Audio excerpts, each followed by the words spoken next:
EVO.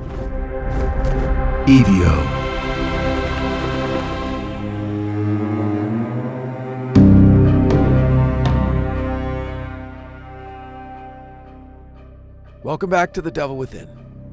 So I've spent the better part of the last 5 years neck deep in the Tommy Sullivan story, no pun intended. Living with it, breathing it, digging through it like some obsessive, sleep-deprived paleontologist, scraping at bones that don't want to be found. And when it wasn't Tommy, it was the Jersey Devil, the leathery New Jersey mascot of chaos, whose wingspan, depending on which South Jersey cousin you ask, stretches anywhere from 6 feet to big enough to blot out the moon. And somewhere between the demonic, the satanic, the folkloric, and the straight-up bureaucratic nightmare that's researching a 1980s homicide in New Jersey, I missed something. Something really close, something embarrassingly close. A monster that allegedly lives right where I grew up. Not the Pine Barrens, not Cape May far. I'm talking Jefferson Township, home. See, while I was busy chasing devils and demons and all the usual things that go bump in the night, I somehow missed the rumor that something tall, thin, translucent, and deeply uninviting has been stalking the waterway that I know from my childhood. And I really mean that, because Lake Apacon, the lake I grew up swimming in with my friends, going on boats and jet skis and treating with the sort of casual disrespect children reserve only for bodies of water that haven't killed them yet, it drains into a spillway beside the state park, and that spillway becomes the Musconetcong River. And the Musconetcong River is where people, grown adults, sober grown adults, have reported seeing a 7-foot praying mantis humanoid watching them from the reeds. For the record, nobody told me this growing up. Not a single parent or a teacher or a neighbor or a friend or a lifeguard or my brother or his friends that have fished that river for years. No stray dude feeding ducks ever bothered to mention, oh, by the way, live here long enough, you might see the insect god of Sussex County wading through the shallows like it owns the place. Nothing, silence, which is honestly the most New Jersey thing of all. Welcome back to The Devil Within. This is the Mantis Man of the Musconetcong. Chapter 1, Where the Water Comes From. Lake Apacon is its own character in the story of my life. It's a backdrop for summer, for friends from the other side of town. My high school girlfriend lived right near Lake Apacon. It's the place where time stretches and bends. July feels like 10 minutes and also like 10 years when you're a kid, and the sun hits the water just right. Ask people who live there, and the lake has moods. In August, it smells like sunscreen and motor oil and regret. In October, it gets quiet and brooding, like a creature thinking about hibernation. In winter, it freezes over and becomes this shimmering alien plain, and the kids clear off the snow and play pond hockey, and the ice is so thick, kids are driving their trucks across it and building bonfires. But childhood has a way of sanding the sharp edges off even the strangest places. I knew the lake was big. I knew people drowned there sometimes. I knew certain coves felt colder than the rest. And I knew there were weeds that wrapped around your ankles if you weren't careful. But none of that ever translated into, oh, there's also a 9-foot translucent mantis creature living just downstream from here. Which seems like the kind of thing that they should cover on the school field trip. Right after, hey, this is how the Lenape used the land. Maybe they could add, and this is where the Mantis Man lurks. Don't feed him. But no such luck. My brother and his friends fished the Musconetcong pretty regularly. In some ways it was their church. Early mornings with fog hanging low over the water, afternoons where the river glowed gold between the trees. They'd come home sunburned, maybe mosquito-bitten, carrying stories about muskie the size of a small dog, the occasional turtle that looked like a prehistoric accident. And not once, not a single time, did any of them say, yo, Brandon, we saw the humanoid insect the height of a basketball player just standing in the middle of the river. Never. If they had, I probably would have left the state. But apparently this is a thing. A small but super committed collection of fishermen, hikers, and deeply rattled drivers claim they've seen something impossibly tall and insectoid haunting the stretch of river that begins at Lake Apacon Spillway. Flows through the woods, slips under a bridge that we've been over 1,000 times, and drifts towards Hackettstown like a vein carrying the lake's heartbeat.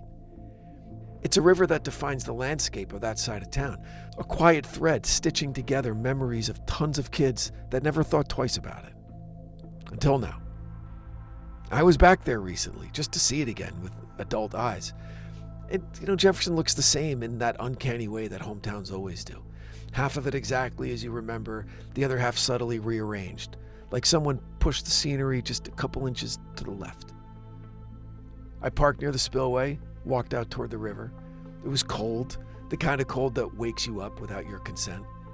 The river moving softly, the familiar green-brown shimmer sliding over the rocks. And there, on a little bridge where I used to lean over the rail and spit into the water because, childhood's disgusting, I stood there and I listened. I just listened. The whisper of water over stone. Maybe the distant buzz of a motorboat. The scrape of branches against each other. Normal sounds, benign sounds. But beneath it all, there's a feeling I didn't remember from childhood. A quiet, prickling awareness. The uncomfortable sense that the water might be looking back. Which is ridiculous, I know. I've spent years just debunking things. Years calling out misidentifications, hallucinations, night terrors, full-on satanic panic. I know how shadows lie and how memory cheats. But there's something about the Musconetcong. Something about the narrow bends and the tall grass, that steep little drop under the bridges. Something that makes it strangely easy to believe that someone could stand there at dusk and actually see something. Something tall, something thin, something still. Something that shouldn't be there. Something that shouldn't be here. And yet somehow fits. And as I leaned on that railing, I couldn't shake the thought that if there really is a creature haunting this river, a mantis-shaped sentinel stalking the waterway that drains from my childhood lake, then I grew up closer to a cryptid than any writer reasonably should. I spent years obsessed with the Jersey Devil, years haunted by Tommy Sullivan, and then many more years sinking into stories really far from home. And all the while, just a short drive over the mountain from my front door, something else was waiting in the reeds. Chapter 2. The Fisherman Who Didn't Expect Company. The first sighting didn't happen on a mountain trail or in a fog-thick woods or in some Blair Witch-type clearing where even the trees look like they're waiting for you to turn around. It happened to a fisherman in broad daylight, standing in the Musconetcong River, which, for the record, is already a pretty bold move. The Muskie, as some locals call it, it's shallow, it's rocky, it's unpredictable, and it's built entirely from the kind of slippery stones nature designed just to humiliate you. The people who fish it regularly are a particular kind of person. Patient, quiet, and at peace with the idea that they could end the day wetter than they intended. The man in this story was exactly one of those people. He was out in the river, waist deep, wearing the kind of faded waders that could probably tell their own ghost stories if they were given the chance. It was early afternoon, it was a warm day, one of those New Jersey summers where the humidity sits low and thick over the water like a wet towel thrown over the world. Everything around him was calm. The drone of the cicadas, the metallic click of his lure, the steady push of the current against his legs. It's the kind of moment fishermen chase, quiet, unremarkable, suspended between casts. But then he noticed movement upstream. At first it barely registered, a flicker of motion through the tall grass on the opposite bank. New Jersey rivers are crowded with wildlife. There are deer and raccoons, herons, foxes with a questionable grasp on surviving winter. So it could have been anything. He glanced again, and it was still there. Still moving. He kept casting, mostly because men who grew up fishing have a deeply ingrained instinct to pretend they're not startled by anything ever. But after a few seconds, something felt off. The way the reeds shifted, the way the air seemed to harden and cool in his lungs. He turned more fully toward the shape. And that's when the math stopped adding up. The figure was tall. Much too tall to be a person standing casually in waist-high water. 6 feet? God, maybe 7? And the proportions were wrong. The torso was too long, the limbs were too thin, the shoulders were impossibly narrow. It stood in the river the way a praying mantis does when it's sizing up a threat. Still, angled, curious. He blinked, and in that blink, the world seemed to pull taut. The thing lifted one of its arms, not like a human, not a bend at the elbow, not a shrug, not a wave. It lifted the whole limb in a single precise motion, like a rod on a hinge. Slow, deliberate, mechanical. It didn't splash, it didn't stumble, it didn't make a sound. The fisherman felt his throat tighten, the way the body reacts to something it recognizes as wrong before the brain catches up. He told himself it had to be a trick of the light, or a shadow falling just right. Maybe a tree limb dipping into the water. Maybe anything but what he thought he was looking at. But then it turned its head, and the motion was too smooth, it was too controlled, and the eyes, if they were eyes, caught the light like polished stones. He froze, and not out of fear exactly, but out of something sharper and stranger. The sense of being examined, judged, cataloged. The thing's legs bent, but not like human legs. One joint too many, one angle too sharp. A mantis's legs scaled up and softened just enough to mimic a biped. And then it took a step, and another. The water parted around it without resistance, as though it didn't weigh anything at all. It glided more than walked, the way creatures built for silence do. The fisherman's rational brain kicked in just long enough to whisper, "Fish don't do that, man," followed immediately by, "Humans don't do that either." He took one small, involuntary step backward. A current-shifting, heart-pounding retreat. His boot slipped slightly on the mossy riverbed, enough to make a splash, and the creature reacted instantly, not in a startled way, more like it had simply decided it was time to leave. Its outline shimmered, a strange distortion like heat rising off asphalt. Then it eased backwards, into the reeds, disappearing in 3 steps. Not rushed, not frightened, just gone. When the fisherman waded to shore minutes later, he didn't run, he didn't scream, he really didn't tell anyone at first. He just packed his gear, he walked to his truck, sat there with both hands on the wheel, trying to figure out exactly what he had seen. The mind does this thing when it encounters something that doesn't fit any known category. It files the moment under, "deal with that shit later," and it moves on. But something about the encounter refused to be shelved. It itched at the edges of his memory, replaying itself in flashes. The bend of the legs, the gliding movement, the way the creature turned its head with the calm intelligence of something that had already seen everything it needs to see. He eventually told a friend, and much later, anonymously, he told the internet. But he didn't talk about it publicly, not in town. He was from Hackettstown, which Hackettstown's weird, but it isn't that weird. And people in small towns, they love to tease. Plus, honestly, he didn't want to believe what he'd seen, because belief would make it real, and real means that something else is walking the river. Something that isn't a man, it isn't a deer, and it isn't any of the comforting categories we like to pretend encompasses all life on Earth. And he wasn't the only one.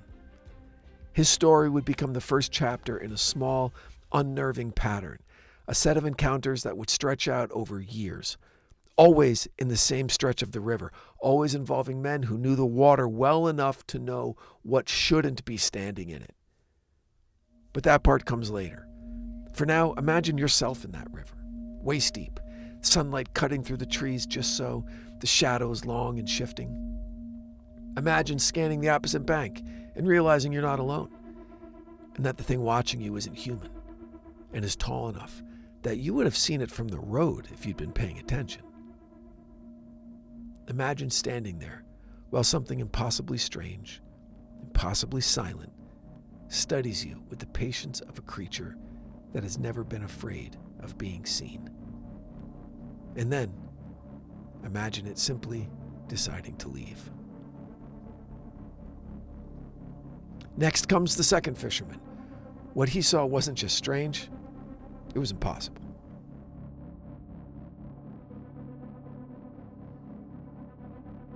This is Chapter 3, The Driver on the Bridge. There was a third sighting, and it's the one that cemented the legend.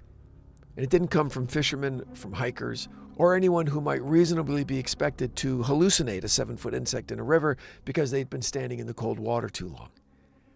It came from a man driving home from work. A normal weekday. A normal route. A normal crossing over the narrow Musconetcong Bridge just outside Hackettstown. The kind of drive you do on autopilot. The radio low, the window cracked. Brain floating somewhere between dinner plans and leftover to-dos. He had driven this road thousands of times. The river was always there, always quiet, always unremarkable. Which is why it startled him when he saw someone standing in the water. At first, he thought it was a fisherman, the kind who wades out in jeans and old sneakers in a stubborn belief that trout respond well to bad fashion choices. But the figure stood perfectly still in the center of the river, facing downstream, half shadowed by the lean of the trees. He slowed his car, not because he sensed danger, but because something felt off. This thing was too tall, too slender, too motionless. The figure didn't shift its weight, it didn't cast, it didn't move its arms, it didn't do the small, almost unconscious things a human body does even when standing at rest. He eased his car forward and leaned in for a better look. And that's when the bottom dropped out of his understanding. This was no fisherman. This wasn't a man at all. The thing in the water was translucent, not invisible, not ghostly, but faintly see-through, like sunlight shining through smoked glass. The shape was humanoid, but only in the loosest architectural sense. A head too small for its height, arms too long for its torso, shoulders that tapered like the upper frame of an insect, and legs that bent with an unsettling, multi-jointed precision. The man blinked hard because the human brain doesn't like to receive sensory input that violates every law of biology it knows. But the figure didn't flicker, it didn't vanish. It remained there, tall, strange, composed, as real as the trees behind it. And then it moved, not toward him, not away from him, just sideways. A single step, a single fluid, unnatural glide toward the riverbank, the water rippling faintly around its knees. Then another step, and another. The man found himself gripping the steering wheel so tightly, his knuckles bleached, his pulse hammered, his throat tightened with a sound that he could barely swallow, something between a gasp and a plea. Because as the creature walked toward the river's edge, he realized he could see the stones behind it through its body. Perfectly. Clearly. Whatever this thing was, it wasn't opaque. It existed, but lightly, thinly, as though reality itself hadn't fully rendered it yet. The creature stepped onto the rocks with a snail's soundless grace, turned its head, possibly looking back at him, though he couldn't see the eyes, and then with the kind of smooth, confident movement that comes from having never once feared a predator, it slipped into the tree line and vanished. When the man got home that night, he didn't tell his wife. He didn't call the police. He didn't text a friend. Instead, he sat at his kitchen table and stared at the wall. Because there are certain things you see that you don't talk about immediately. Not because you don't want to, but because putting them into words, again, would make them real. It took him days to gather the courage to describe what he'd witnessed. And even then, he used the internet as his confessional booth. An anonymous forum comment. A hesitant description. A question. Has anyone seen something in the river? He expected silence, maybe mockery. Instead, he'd found fishermen who'd seen something too. He found strangers describing the same proportions, the same impossible height, the same wrongness.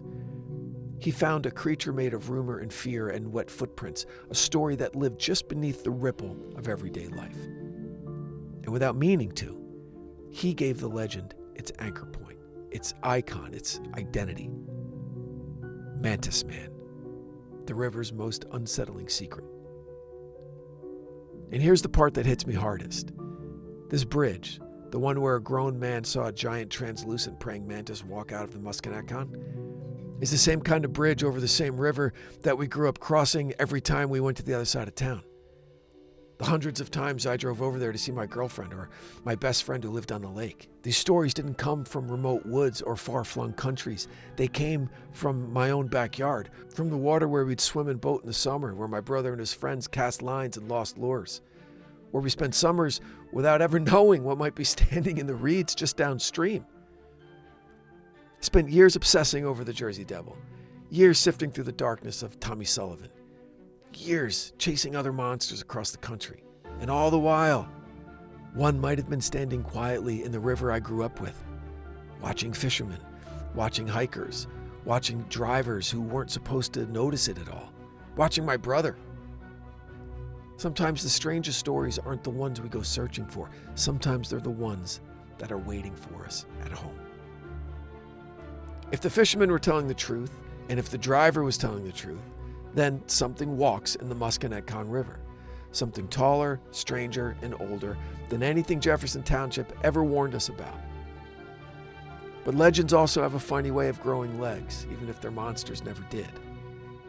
Whether Mantis Man is real or imagined, misidentified, or truly mythical, one thing is certain: the river keeps her secrets well. And next time on The Devil Within, we go looking for them. Follow us on Instagram at The Devil Within Pod, at EVO Creative Pod, and at Ides of April Pod. Subscribe on Apple Podcasts or Spotify or wherever you're listening right now. And leave a rating and review. It helps the show grow by helping more people discover it. Share this episode with someone who loves dark history, true crime, or the paranormal. In episode 2, we widen the circle. From the Musconetcong River to global mantis entities, ancient rock art, UFO encounters, insect gods, psychology, biology, and why humans keep imagining creatures shaped like us, but not quite. And we return once more to the river.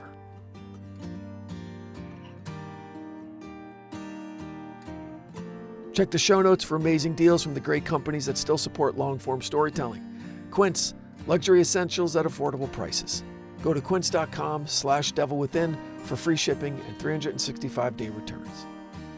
Mint Mobile, premium wireless starting at just $15 a month. Go to mintmobile.com/devilwithin. ExpressVPN, protect your data anywhere. ExpressVPN.com/devilwithin for up to 4 months free. And Mood, CBD and THC gummies legally shipped nationwide. Go to mood.com/devilwithin for 20% off your first order. Thanks for listening, and until next time, stay safe out there. The Devil Within is an EVO production, recorded live at Bel Air Studios in Los Angeles, California. For The Devil Within, I'm your writer and host, Brandon Morgan.